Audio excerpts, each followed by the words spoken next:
আমাদের বৈষম্য বিরোধী ছাত্র আন্দোলনের পক্ষ থেকে যে বৈষম্য বিরোধী ছাত্র আন্দোলন এই প্ল্যাটফর্মটির মাধ্যমে বা প্ল্যাটফর্মের উপরে বাংলাদেশে এই একটি অভ্যুত্থান সংগঠিত হয়েছে, সেই প্ল্যাটফর্মের ডাকে আসলে আমাদের যে প্রোক্লেমেশন অফ জুলাই রেভলিউশন, এটির আমাদের আজকে অর্থাৎ আমাদের 31শে ডিসেম্বর 3টায় শহীদ মিনারে এই ঘোষণাপত্রটি আসলে আমাদের আসার কথা ছিল।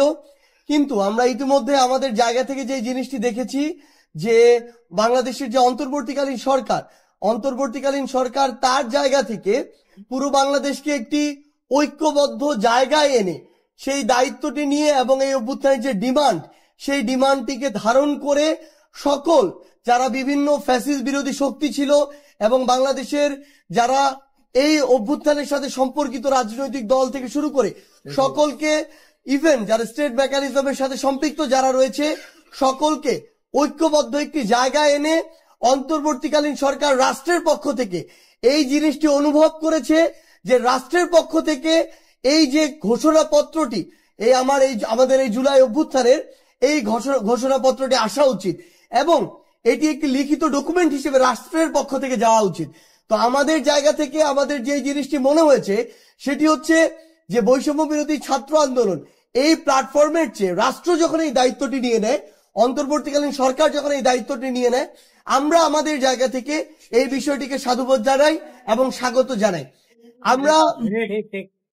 আমরা আমাদের জায়গা থেকে মনে করি যে বৈষম্য বিরোধী ছাত্র আন্দোলন যেমন এই অভ্যুত্থানে ঐক্যের প্রতীক হিসেবে ছিল, একইভাবে রাষ্ট্র এবং অন্তর্বর্তীকালীন সরকার সকল স্টেক হোল্ডারগুলোকে একটি ঐক্যের মধ্যে এনে যদি আমাদের এই প্রোক্লেমেশন সেটিকে বাস্তবায়ন করে এবং সেটি আমাদের সংবিধানের প্রিএম্বল হিসেবে অন্তর্ভুক্ত হয়, তখন এটির যে স্থায়িত্ব, এটির ন্যাশনাল ইন্টারন্যাশনাল যে অ্যাকসেপ্টেন্স এবং এটির যে সাস্টেইনেবিলিটি সেটি একদম স্থায়ী হয়। এবং আমরা সেই জায়গা থেকে মনে করি যে আমাদের অবশ্যই এই বিষয়টিকে স্বাগত জানানো উচিত।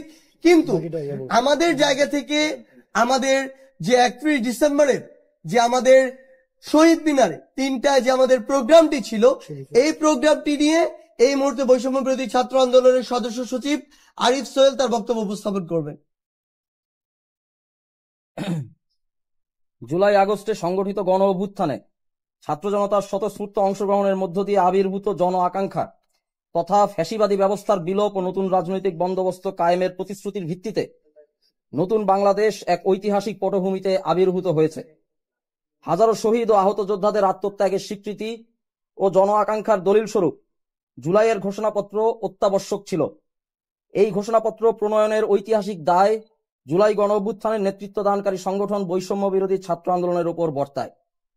নানা প্রতিকূলতা সত্ত্বেও আমরা বৈষম্য বিরোধী ছাত্র আন্দোলন বাংলাদেশের ছাত্র জনতার পক্ষে এই ঐতিহাসিক ঘোষণাপত্র প্রণয়ন ও ঘোষণার দায়িত্ব গ্রহণ করেছি।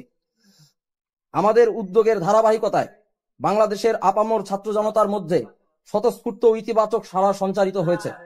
এমত অবস্থায় ছাত্র জনতার আহ্বানে রাষ্ট্রীয় পর্যায় থেকে জাতীয় ঐক্যমত্যের ভিত্তিতে জুলাই ঘোষণাপত্র প্রণয়নের উদ্যোগ নেওয়া হয়েছে। ছাত্র জনতা এই সময়োপযোগী উদ্যোগকে সাধুবাদ জানাচ্ছে। এরই ধারাবাহিকতায় আজ 31শে ডিসেম্বর রোজ মঙ্গলবার বিকাল 3 ঘটিকায় কেন্দ্রীয় শহীদ মিনারে মার্চ ফর ইউনিটি কর্মসূচি ঘোষণা করা হলো। বাংলাদেশের আপামর জনসাধারণের প্রতি আমাদের উদাত্ত আহ্বান, আপনারা যে উদ্দীপনায় সংগঠিত হয়েছেন তারই ধারাবাহিকতা বজায় রেখে আগামীকালের কর্মসূচিতে স্বতঃস্ফূর্তভাবে অংশগ্রহণ করবেন। বার্তা প্রেরক বৈষম্য বিরোধী ছাত্র আন্দোলন। কর্মসূচি 31 ডিসেম্বরে শুরু হবে সকাল থেকে। 31 ডিসেম্বর বিকাল 3টায় শহীদ মিনার। জি আজকে। আচ্ছা, বিকাল 3টা সারা দেশে যে মানুষজন আছে তাদের নিয়ে যে ঘোষণাপত্রের কথা আপনারা বলেছেন, সেই ঘোষণাপত্রে সরকার কত তারিখের মধ্যে সরকার প্রকাশ করবে এবং সেখানে আপনারা যেটা বলেছেন যে মুজিববাদী সংবিধানের কবর দিতে আপনারা চান, ওই বিষয়টার রিফ্লেকশন কতটা হবে? আমরা গণ অভ্যুত্থানে অংশগ্রহণকারী সকল পক্ষ মতের নিজস্ব প্রস্তাবনা থাকতে পারে, নিজস্ব মতামত থাকতে পারে, আমাদের আছে, আরো অনেকের থাকতে পারে।